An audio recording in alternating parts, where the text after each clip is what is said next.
Did you miss your deadline to renew your Medicaid coverage? You can still send your completed annual review form to Healthy Connections Medicaid. You may be assigned to another health plan, but you can ask to come back to First Choice within 60 days of renewed Medicaid eligibility. It's your family. It's your choice. First Choice is the right choice. Renew and choose us. Visit selecthealthofsc.com/renew to learn more. Hey guys, it is Ryan. I'm not sure if you know this about me, but I'm a bit of a fun fanatic when I can. I like to work, but I like fun too. It's a thing. And now the truth is out there. I can tell you about my favorite place to have fun. Chumba Casino. They have hundreds of social casino style games to choose from with new games released each week. You can play for free anytime, anywhere. And each day brings a new chance to collect daily bonuses. So join me in the fun. Sign up now at ChumbaCasino.com. No purchase necessary. VGW Group. Void where prohibited by law. See terms and conditions. 18+. The Equitable Life Assurance Society presents This Is Your FBI.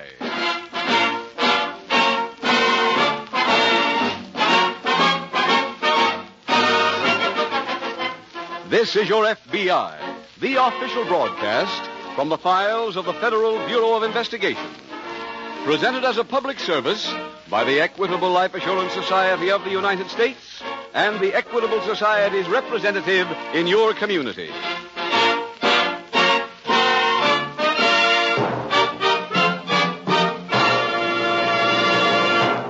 For the past 3 weeks, the Equitable Life Assurance Society has been offering members of this radio audience the famous fact-finding chart for fathers and mothers.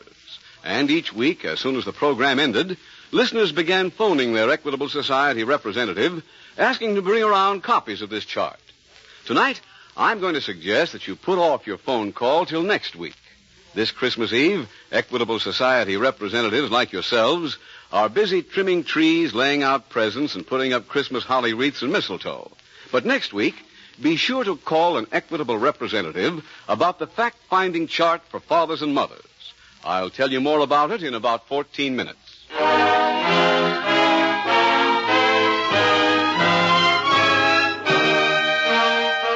Tonight's FBI file, The Return of St. Nick.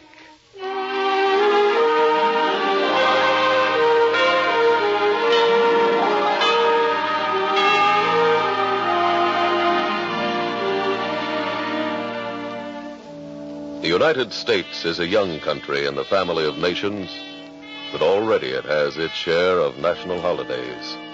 Holidays that belong to these 48 states. Those holidays are spaced from February to November, and of every one of those days, it can be said that they belong to the people of the United States exclusively. But there is one legal holiday observed in this country that does not belong to us exclusively, any more than it belongs to any nation. It, too, celebrates a birthday which has come to mean much in the hearts of millions of people. A birthday we call Christmas.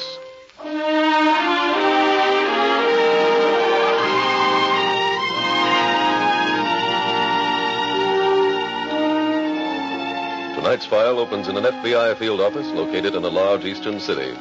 It is 2 days before Christmas, and Special Agent Jim Taylor has just entered the office of Agent in Charge, Sheridan. Morning, Jim. Morning, sir. I've got my report here on the Henderson case. Fine. Just leave it on my desk. All right. You're officially on leave, aren't you, Jim? Yes, sir, as of this morning. But I wanted to hand this in before I left. Going out of town for the holiday? That's right, sir. I'm flying home this afternoon. Oh, how long since you've been home on Christmas? Oh, not since before the war. Well, have a nice trip, Jim. Thank you, sir. And a very Merry Christmas. And the same to you, sir.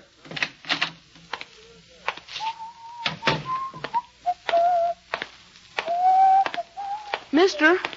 Yes, what is it, son? Where's the FBI? Right down there at the end of the hall. Thank you. Wait a minute. Huh? What do you want with the FBI, son? Well, we've got some trouble, and I thought they could help us. Well, I'm a special agent. You think I could help? Are you a G-man? That's right. What kind of trouble have you got? Well, Santa Claus is missing. Well, now that is trouble. His name is Mr. Norton, and we've got to find him. We looked all over. Who looked all over? All of us older fellas at the settlement house. We went every place. All of you older fellas, huh? Yeah. How old are you, son? I'll be 10 next month. I see. Can you help us, mister? Well, I don't know, but I'll tell you what we'll do first. Let's go downstairs and get an ice cream soda, and you can tell me the whole story.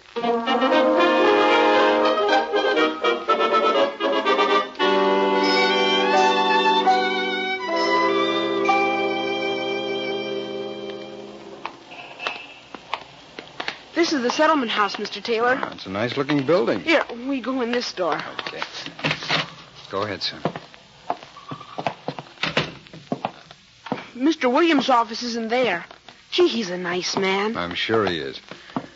This door here? Yeah. Oh, but first we must knock. Oh, I didn't know that. Come in. Hello, Mr. Williams. Hello, Eddie. This is Mr. Taylor. Well, how do you do, Mr. Taylor? Glad to meet you, sir. Mr. Taylor's a G-man. He is? Yeah, I got him to help us find Mr. Norton. I see. Well, I've got to run now. Choir practice starts in 10 minutes. All right, Eddie, you go ahead. I'll explain everything to Mr. Taylor. See you later, Eddie. Okay. I'm sorry you were bothered by Eddie, Mr. Taylor. No bother at all, Mr. Williams. Eddie made me feel genuinely concerned. I'm sure he did. We're all very concerned about Mr. Norton. Well, if there's anything at all I can do, unofficially, of course, I'd be very happy to. That's very nice of you. What happened to this Mr. Norton? Who is he? Well, Pop Norton has worked here at the settlement house longer than anyone can remember. I see. How old would you say he is? I guess around 60 or 65. And his job here? Nothing in particular. He did odd jobs around the house in return for his room and board and a few dollars a month. The biggest job he had was being Santa Claus every year at the Christmas party. Every child in the house was crazy about him, and he loved every one of them in return. Eddie said he was missing. Is that true? Yes. I've no idea where he could have gone. Well, what made him leave? That's the odd part of it. No one seems to know. Yesterday, he sent one of the boys in with a note to me saying he was leaving immediately. I see. I went to his room, and he was gone. I'm afraid it's not going to be much of a Christmas for the children without Pop. Mr. Williams, do you mind if I take a look around his room? Not at all. Maybe I can find something there that will lead us to where Santa Claus is hiding.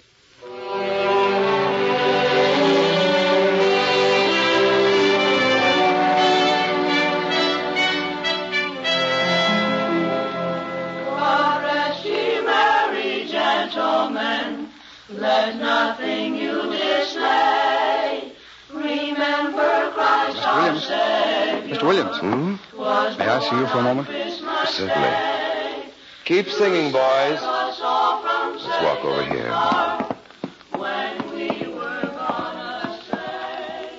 Did you find anything in Mr. Norton's room, Mr. Taylor? Not a thing, Mr. Williams. The room was cleaned out.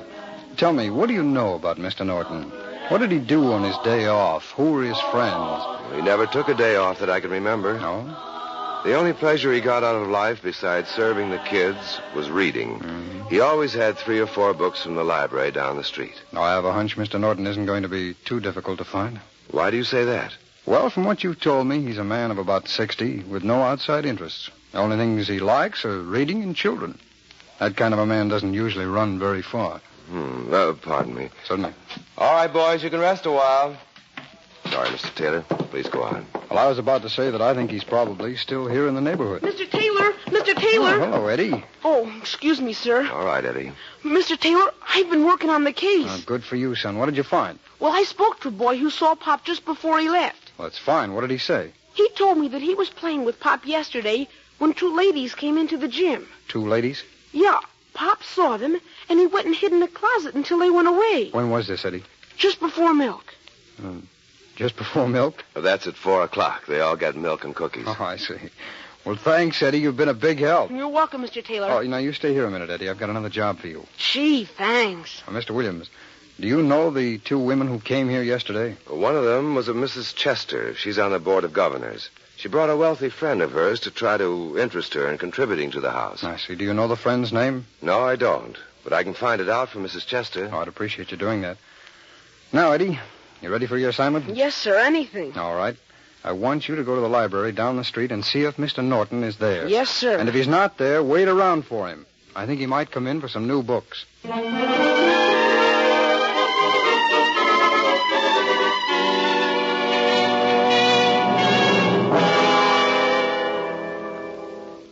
Sheridan, can I see you for a minute? Certainly, Jim. Come on in. Thank you. I thought you'd be on your way home by now. Yes, so did I. What happened? Well, when I left your office this morning, a young boy stopped me in the hall and asked for some help. What kind of help? Well, he belongs to the Murray Street Settlement House. It seems that their Santa Claus has disappeared. What? He wanted us to find him. I went back with him and talked to the head of the house. What's the story? Well, this Mr. Norton has worked at the settlement house for about 30 years. Yesterday, he suddenly quit. Why? Nobody seems to know, except that he saw 2 women come in and hid in a closet until they left. Then he packed all his belongings and disappeared. I see. I know this isn't our case, sir, but, well, I'd like to ask a favor. What is it? We have no picture of this man, sir, and I'd like to have an artist go over to the settlement house, talk to the kids, and make up a composite picture of Mr. Norton. What do you want that for? Oh, I have a hunch Mr. Norton is still in the neighborhood. I'd like to circulate the picture and see if we can't get him back to the settlement house in time to be Santa Claus again this year. What about your trip home, Jim? Oh, it can wait a day. I don't mind. Well, you go ahead. We'll find an artist, and more than that, you can use any facilities we've got. No, thanks very much, sir. Excuse me. Certainly. Sheridan speaking. Is Mr. Taylor there? Yes, just a moment. It's for you, Jim. Oh, thanks. Hello? Hello, Mr. Taylor. I've got that information for you. Oh, fine. The woman with Mrs. Chester yesterday was a Mrs. Norman Montgomery. She lives at 310 North Jackson Avenue. Mrs. Norman Montgomery, 310 North Jackson Avenue. Well, thank you very much, Mr. Williams. She must have been the one Pop was afraid of. Oh, why do you say that? Well, Mrs. Chester has been on friendly terms with Pop for 15 years. Oh, I see. Oh, Mr. Williams, I'm sending an artist over. I'd appreciate your letting him talk to all of the children so that he can make up a composite picture of Mr. Norton for us. We'll do anything we can to help, Mr. Taylor. Fine. He should be there in about, half an hour. Wait a minute. Eddie wants to talk to you. Okay. Here he is. Hello, Mr. Taylor. Hello, Eddie. What did you find out? Nothing. I went to the library like you said, but Pop never came. Well, you go back there, Eddie, and keep watching. Don't give up so easily. All right, Mr. Taylor. I'll go back right now. Attaboy. And you tell all of your friends up there that if it's at all possible for the FBI to find Santa Claus, we'll have him there tomorrow night for that party.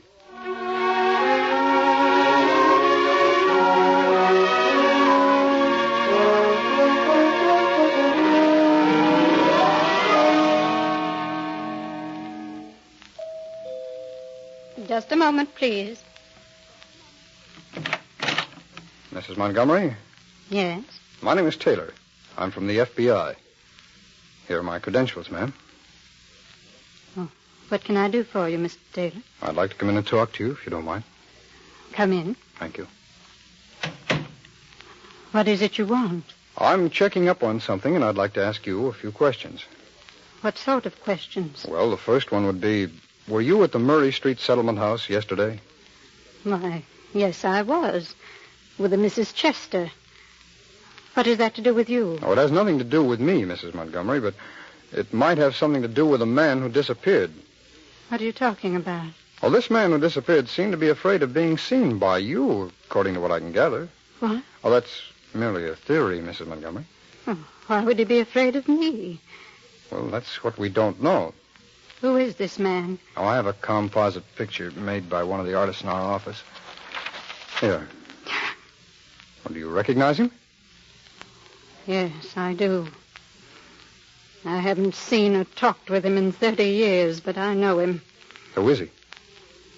He's my brother, Kenneth. Why would your own brother try to avoid you? He had a good reason. And what's that, Mrs. Montgomery? Kenneth is a common thief.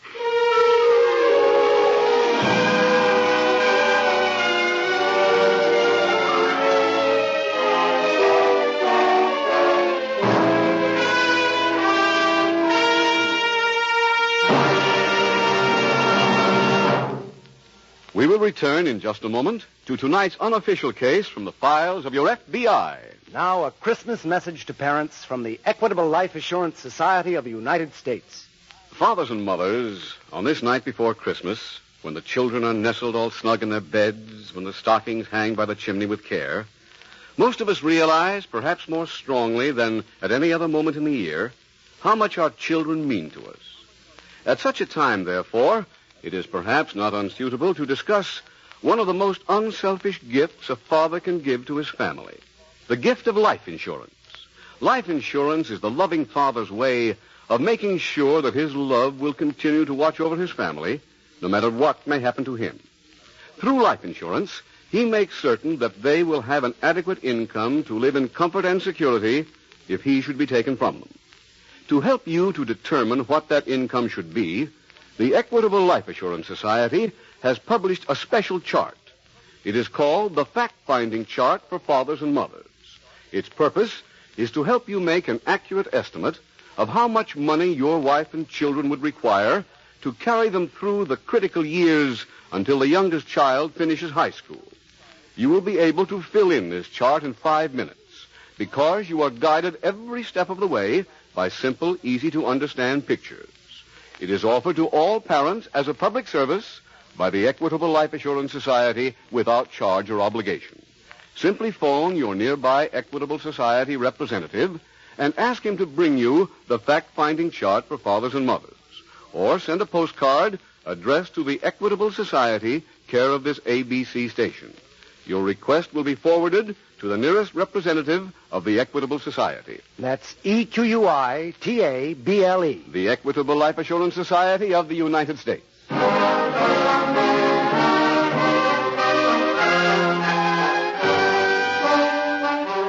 And now back to the FBI file, The Return of St. Nick.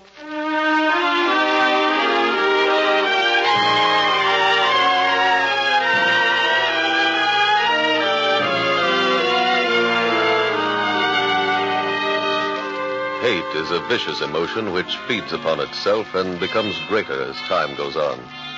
It utterly destroys every person it possesses because it ruins their judgment by robbing them of their ability to see both sides of any question. Ultimately, it must warp the mind to such a degree that only a paramount shock can restore any degree of mental balance. As you can see from tonight's case from the files of your FBI, hate can make two members of the same family stop talking for 30 years, for a period of time that is almost half the allotted time of man on earth. That kind of hatred can consume a person, an industry, or a nation. For when a nation hates that way, the lone possible outlet is war. No one person can prevent a war between nations, but every one of you can make this a much merrier holiday season for yourself by resolving to live your life with full dignity as a human being.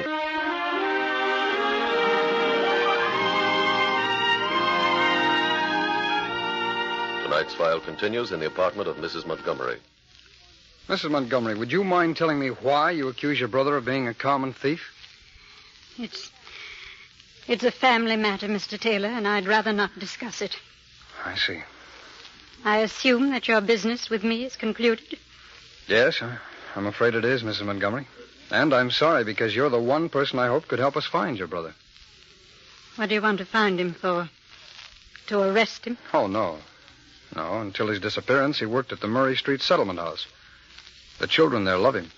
It's very important to them that he be found so he can play Santa Claus at their Christmas party. I haven't seen him for 30 years. I have no idea where he might be, and frankly, I don't care. Miss Montgomery, may I ask you again why you believe your brother is a thief? Well, I might as well tell you the whole story. If you'll promise to keep it confidential. I naturally want no publicity. Oh, I assure you your story will not be publicized. Very well. More than 30 years ago, shortly after my father's death, Kenneth forged my name to a check for $10,000. How did you find out that he did it? It was perfectly obvious. He was an irresponsible young man. Shortly after the forgery, he suddenly had a lot of money. Did anyone ask him where he got it? Yes. Yes, he said he made it as a result of an investment. But patently, that was a lie. Did you discover the forgery yourself, Mrs. Montgomery? No, I didn't. The Mr. Bryant, who was the executor of my father's estate and an old friend of the family's, found out about it and came and told me. Mm-hmm. And you never prosecuted the matter? No.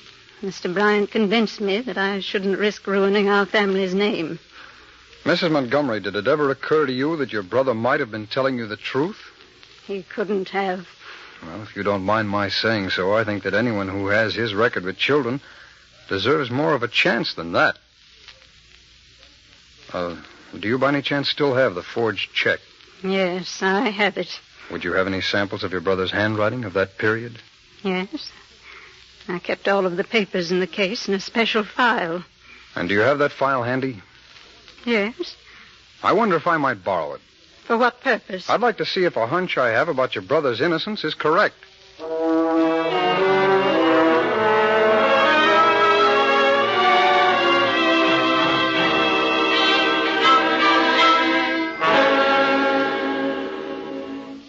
Hello, Mr. Taylor. Oh, hello, Eddie. Here, have a chair. Thanks. Eddie, what are you doing wearing a mustache? Well, I bought a disguise kit, Mr. Taylor, so I could stay at the library and watch out for Mr. Norton without him recognizing me. Oh, that's a good idea, Eddie. Well, did you see Mr. Norton? Yes, I did. Oh, when? Well, he didn't show up at all last night. I stayed until the library closed. Mm-hmm. But you told me to stay on it, so I went back this morning. And he came to the library about 10 o'clock. Did you talk to him? I tried to talk to him, but he said he didn't know me. He did? Yeah, so I took off the red wig I was wearing. But he still said he didn't know me. Oh, I didn't think you'd do that. Then he turned around and walked out of the library. I trailed him, just like I saw a detective do in the movies. Where did he go, Eddie? I wrote down the address, Mr. Taylor. Here it is, 71 Vernon Avenue. Vernon Avenue. That's not far from the settlement house, is it? No, it's only about 2 blocks. Well, good work, partner. Here's that report from handwriting, Jim. Oh, thanks, Carl. Thanks very much. What's that, Mr. Taylor? I had some papers analyzed by our handwriting experts, Eddie. Are you going to see Pop now? In a little while. But first, I've got another call to make. You go back over to the settlement house. I'll see you there later on.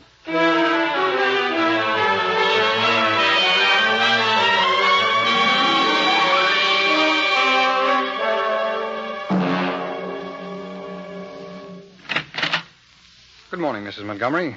Good morning. May I come in? Surely. Thank you. Oh, I have some news about your brother. What kind of news? I took your file of papers down to the handwriting analysis department at our office. Why did you do that? Because I wanted them to study the signature on that forged check and then compare it with samples of your brother's handwriting. I don't understand why you had them do all that work. Well, Mrs. Montgomery, when this crime was committed, modern scientific handwriting analysis was not used in cases of this kind. So? So today it is possible for experts to examine handwriting and make sound judgment based on their studies. Those experts have just written a report stating that your brother did not forge that check. I can't believe it. Nevertheless, it's true. I know it isn't very polite to speak ill of the dead, but according to our studies, the executor of the estate, Mr. Bryant, is the man who forged that check. Mr. Bryant? That's right. I don't know what to say. Oh, I think that whatever you do have to say ought to be said to your brother. But he's disappeared. Oh, he was found this afternoon in a rooming house over on Vernon Avenue. Mr. Taylor, I'm not a young woman anymore. About all I have left is my pride. Will you ask Kenneth to come to see me tonight? Well, I'm sorry, Mrs. Montgomery. I think your brother has some pride himself. After all, he ran away when he was innocent. No, I'd suggest that if you want to see him, you meet us. Where? Well, if everything goes well, we'll be at the settlement house at 8 o'clock tonight.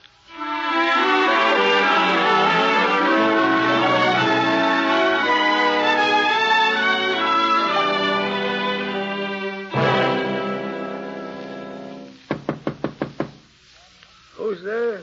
Mr. Norton? That's right. I'd like to talk to you, sir. Come in. Thank you. Mr. Norton, I'm from the FBI. Here are my credentials. What do you want here? I came up here to ask you to come back to the settlement house. I'm sorry, but I don't think that's any of your business. Well, you're quite right, sir. It isn't. But may I ask you a question? What is it? Why did you leave? Oh, I got tired of listening to all those kids yelling and screaming in my ears. I find it pretty difficult to believe, sir, that anyone who spent 30 years with children as you have would suddenly get to dislike them that much. Well, maybe that's not the reason. Maybe I've got reasons of my own that I don't want to talk about. Could it possibly be because of your sister? Who told you that? Oh, I'm sorry if I seem to have pried into your affairs, Mr. Norton, but I've been to see your sister. What for? I went there because I was trying to find you.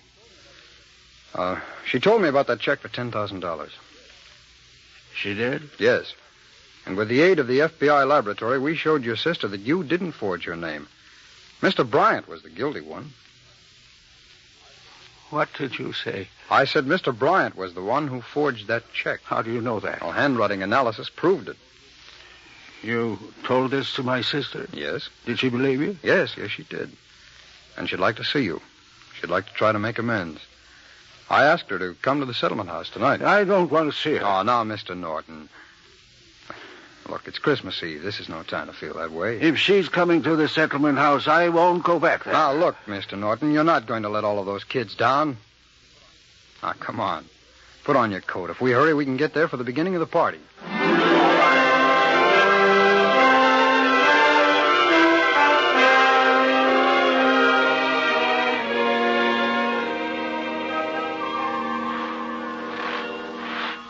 Hey, it started to snow just in time. The kids will be happy.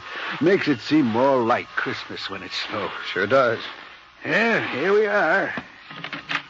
Go ahead, Mr. Norton. Yeah, there you are. A little late. Suppose the party's already started. Yes, I think so. I'd better hurry upstairs and get into my Santa Claus suit. Oh, it's in Mr. Williams' office. He told me to bring you right in. Oh, fine. You go ahead in, sir. I'll wait for you out here. Yeah, thank you. Hello, Kenneth. Grace. Mr. Taylor was kind enough to invite me to the party. I know. You haven't changed much, Kenneth.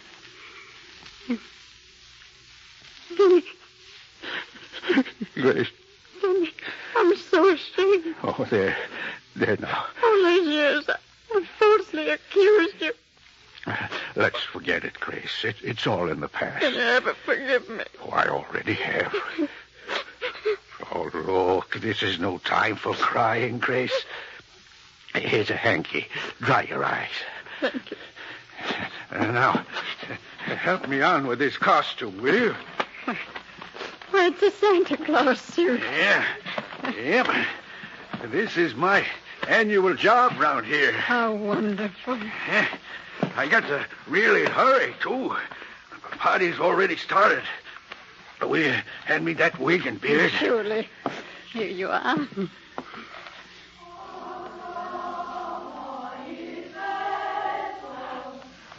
The boys are starting to sing. Yes. I'd better be getting out there. Well, will you join me at the party, Grace? Of course. Come along.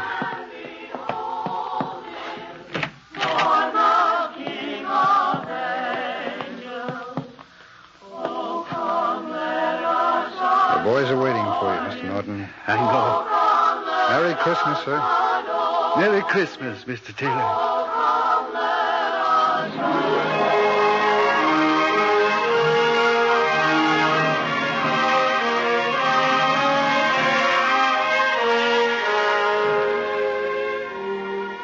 Soon we will all begin a new year, a year that can bring us happiness, prosperity, and a rich, full life.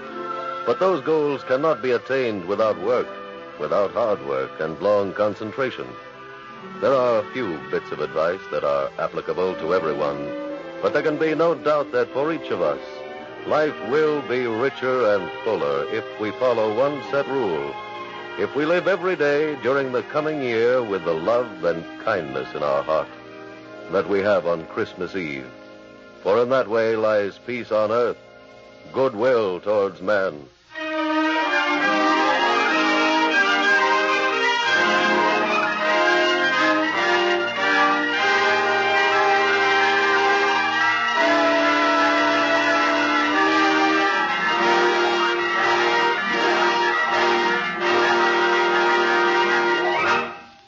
Now, let me again remind you that the Equitable Life Assurance Society is offering its famous fact-finding chart for fathers and mothers.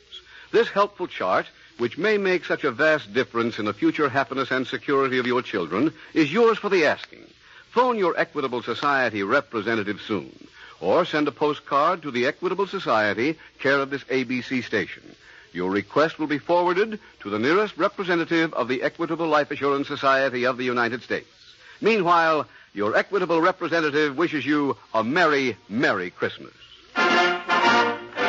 The incidents used in tonight's Equitable Life Assurance Society's broadcast are adapted from the files of the Federal Bureau of Investigation. However, all names used are fictitious, and any similarity thereof to the names of persons living or dead is accidental. Tonight, the music was composed and conducted by Frederick Steiner. The author was Jerry D. Lewis. Your narrator was William Woodson, and Special Agent Taylor was played by Stacey Harris. This Is Your FBI is a Jerry Devine production. This is Larry Keating again wishing you a Merry, Merry Christmas from the Equitable Life Assurance Society of the United States and the Equitable Society's representative in your community, and inviting you to tune in again next week at the same time to This Is Your FBI. This is ABC, the American Broadcasting Company. Hello, it is Ryan, and I was on a flight the other day playing one of my favorite social spin slot games on ChumbaCasino.com. I looked over at the person sitting next to me, and you know what they were doing? They were also playing Chumba Casino. Coincidence? I think not. Everybody's loving having fun with it. Chumba Casino is home to hundreds of casino-style games that you can play for free anytime, anywhere, even at 30,000 feet. So sign up now at ChumbaCasino.com to claim your free welcome bonus. That's ChumbaCasino.com and live the Chumba life. No purchase necessary. VGW. Void where prohibited by law. See terms and conditions. 18+. When you wake up well-rested on a great mattress, everything becomes clear. I do have a favorite child. Things you missed when you were tired finally reveal themselves. I use memes as a coping mechanism. It's Mattress Firm's once-a-year sale and clearance. Get up to 60% off select Sealy, plus a free adjustable base, all with free and fast delivery. Deals this big won't last long, so don't miss out. The right mattress matters. We'll find yours. Restrictions apply. See store or website for details.